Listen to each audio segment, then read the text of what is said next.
안녕하세요, 여러분. 입속에 사는 그 작은 미생물들 있잖아요. 이게 구강암, 그러니까 구강 편평상피세포암이랑 어떻게 연결되는지 오늘 좀 깊이 파헤쳐보려고 합니다. 최신 연구 자료를 바탕으로 할 거고요. 이게 여러분 건강이랑도 직결될 수 있는 문제거든요. 그래서 저의 목표는 이겁니다.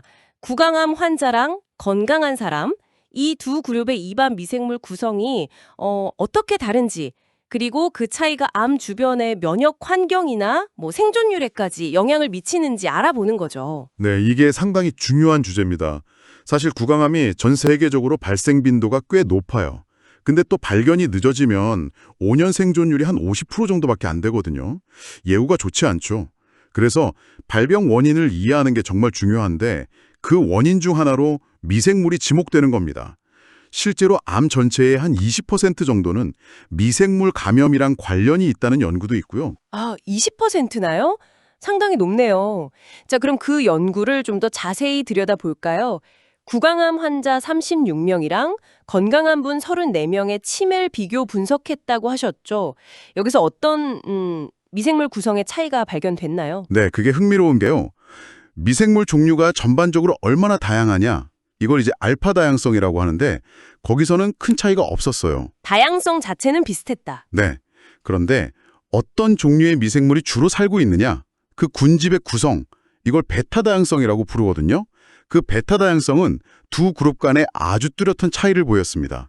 통계적으로 P값이 0.001이면 이건 우연이라고 보긴 어려운 거죠. 아, 그러니까 단순히 미생물 종류의 가지수가 아니라 그 안에 사는 미생물의 종류, 그 구성 멤버 자체가 달랐다는 말씀이시군요. 정확합니다.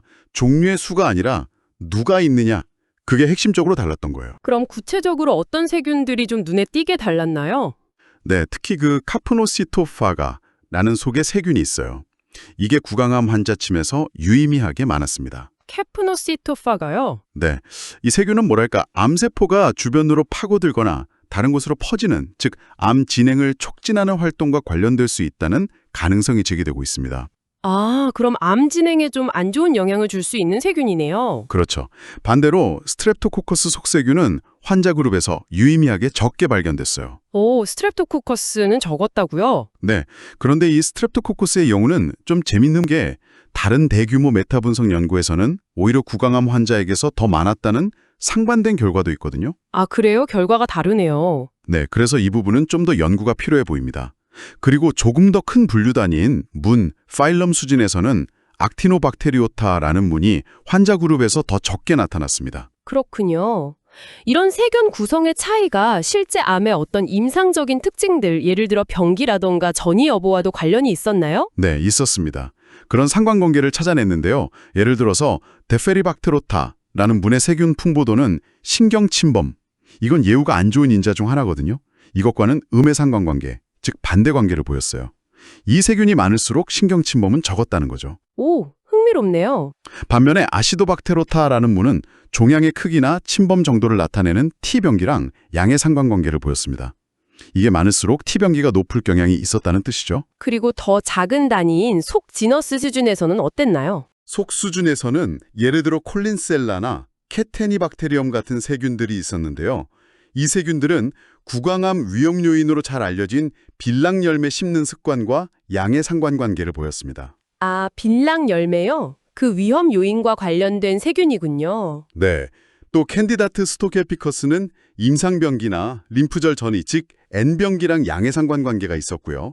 반면에 락토코커스는 신경침범과는 음의 상관관계를 보여서 어쩌면 이게 좀 보호적인 역할을 할 수도 있지 않을까 하는 가능성을 시사했습니다. 와, 그러니까 단순히 세균이 있고 없고가 아니라 어떤 세균이 많고 적음이 암의 심각도나 특정 위험 요인과 실제로 연결되는 증거들이네요.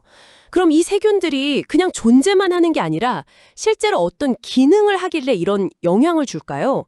연구에서 그런 기능적인 부분도 분석했나요? 네, 아주 중요한 질문입니다. 연구진이 PIC-IRU-ST2라는 도구를 사용했어요. 이게 뭐냐면 세균들이 가진 유전자를 분석해서 그 유전자를 바탕으로 이 세균들이 어떤 생화학적 기능을 할지 예측하는 겁니다. 예를 들어 어떤 물질을 만들거나 분해할지 같은 것들이요.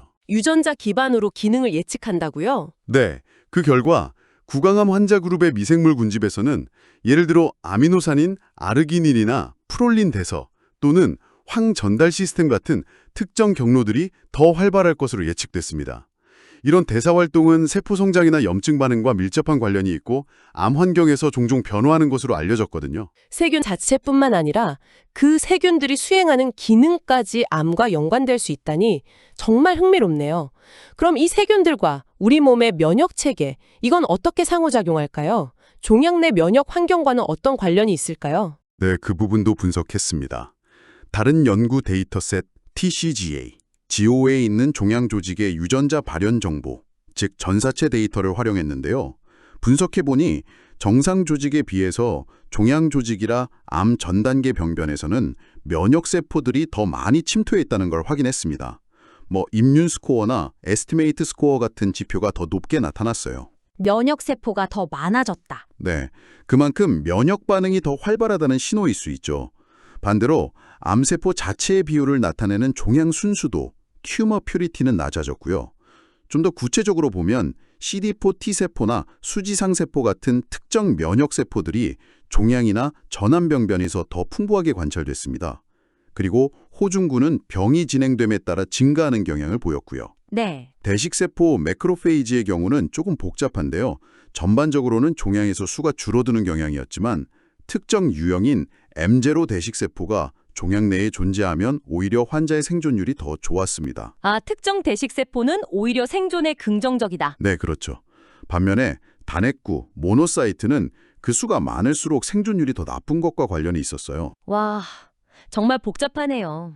그럼 입안 세균이 면역계를 자극하는 건 맞는데 어떤 면역세포가 어떻게 반응하느냐에 따라서 환자의 예후가 완전히 달라질 수 있다는 거군요. 맞습니다. 단순히 면역세포가 많다 적다가 중요한 게 아니라 어떤 종류의 세포가 어떻게 반응하느냐, 즉 반응의 질이 중요하다는 거죠. 실제로 특정 면역 신호 전달 경로의 활성도 역시 생존율과 관련이 있었습니다. 예를 들어 세포 성장과 생존에 관여하는 PI3K-AT 경로가 너무 활성화되면 생존율이 더 나빴고요. 네. 반대로 T세포 수용체 신호 전달 경로가 활발하면 생존율은 더 좋았습니다. 이게 바로 면역 반응의 유형이 중요하다는 걸 보여주는 거죠. 자, 이 모든 걸 종합해보면 이게 여러분께 어떤 의미일까요?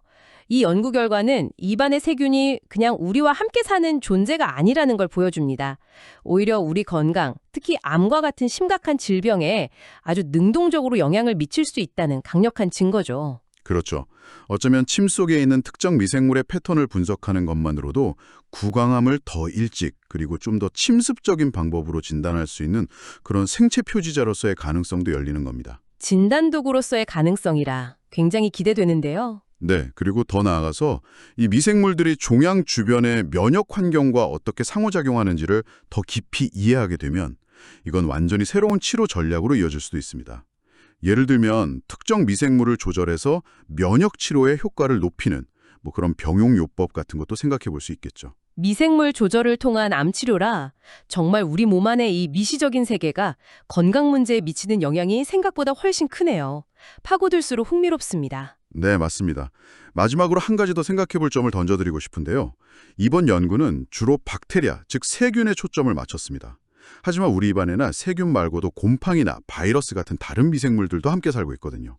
그렇죠. 세균만 있는 게 아니죠. 과연 이 곰팡이나 바이러스들은 이 복잡한 면역 상호작용과 구강암 발생이라는 드라마에서 어떤 역할을 하고 있을까요? 이 부분은 앞으로 더 탐구해 볼 가치가 충분한 아주 흥미로운 영역으로 남아있다고 생각합니다.